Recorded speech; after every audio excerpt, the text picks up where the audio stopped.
Welcome back. In this module, we will provide an overview of gradient-boosted decision trees.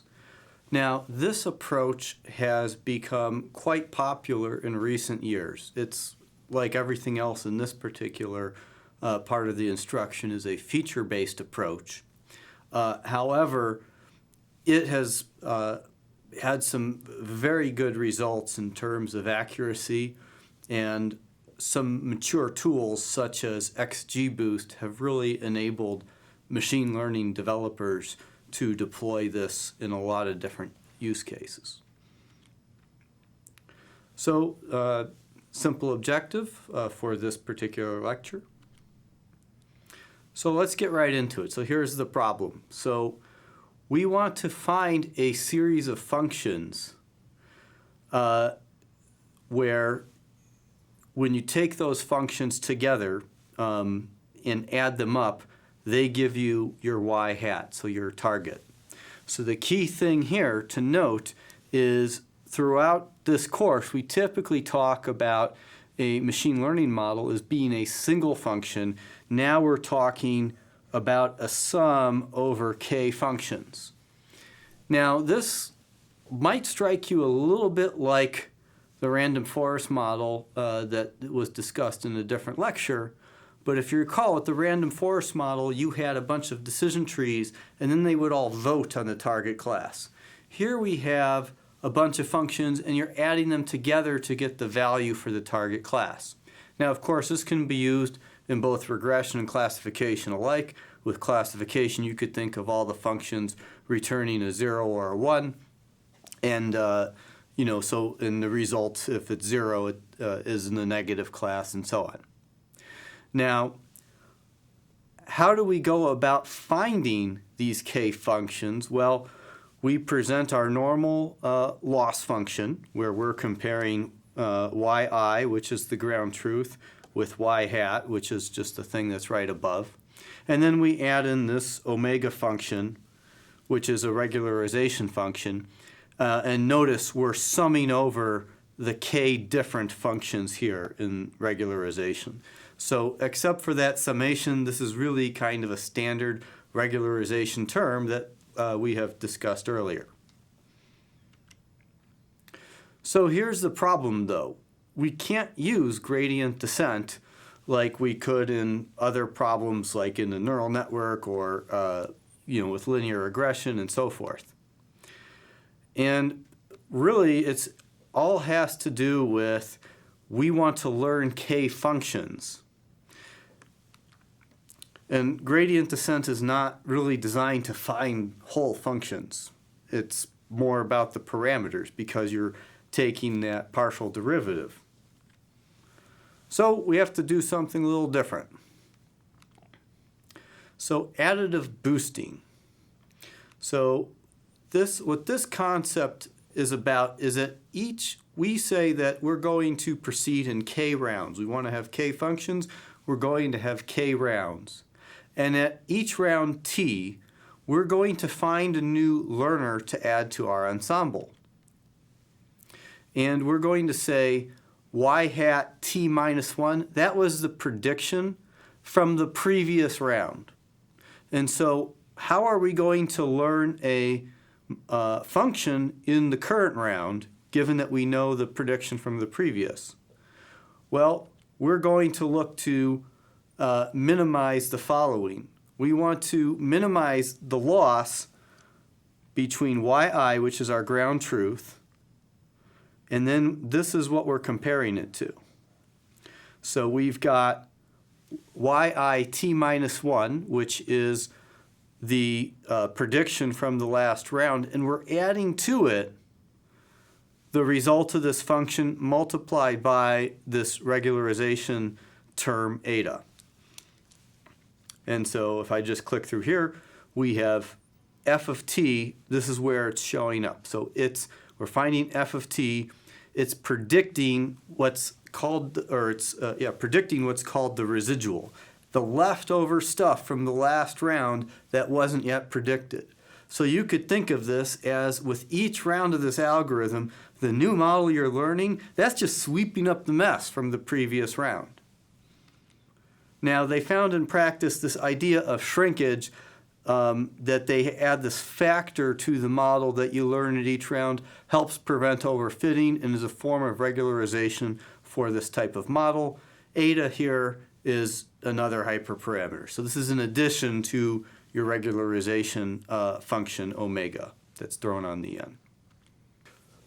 Okay, so going to run through kind of a very simple sketch as to how this works. So let's say we have a problem, it's a regression problem, and let's say our actual value, let's say, is 5. So we have ground truth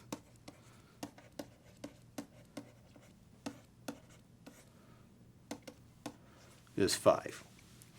Now, let's say that the model in question, it's going to be a regression model, and we're going to train it at each time step or at each iteration of the algorithm. So at first, we're going to say iteration 1.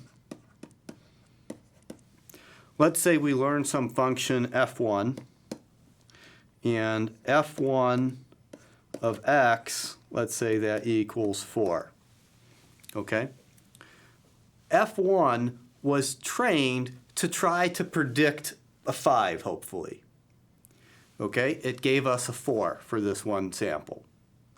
So what are we going to do at the next iteration? Well, we are now going to try to predict something that will fill in that residual. And here the residual is 1. We're 1 off from the actual number, assuming we have just an absolute value loss function.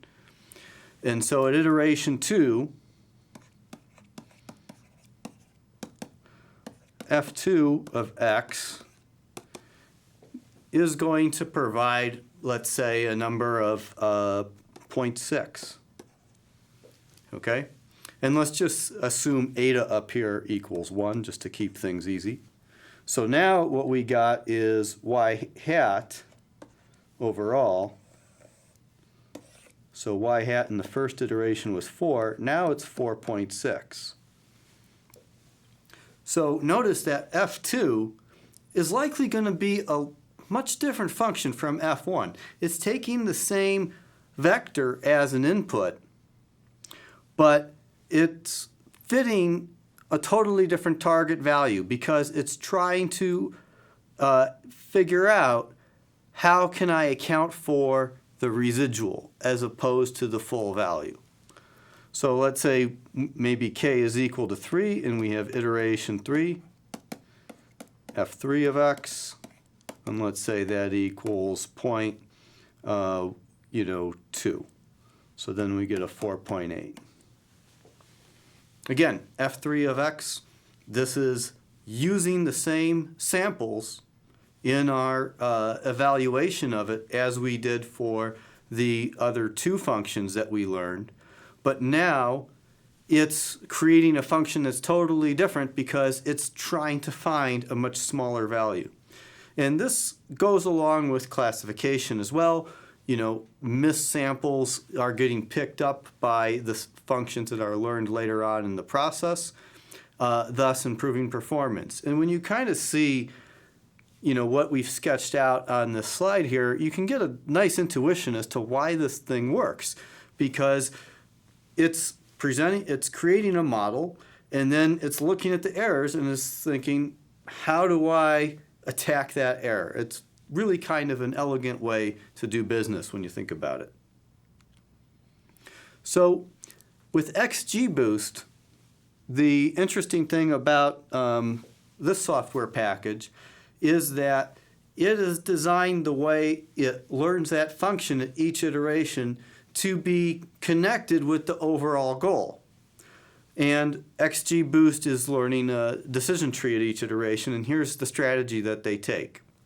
So from the objective function at iteration t, so notice that iteration t we had that objective function, it had the loss, it had the residual from the last time period, it had the eta regularization, and it had then the result from the current function, and then the omega regularization at the end. So all this stuff.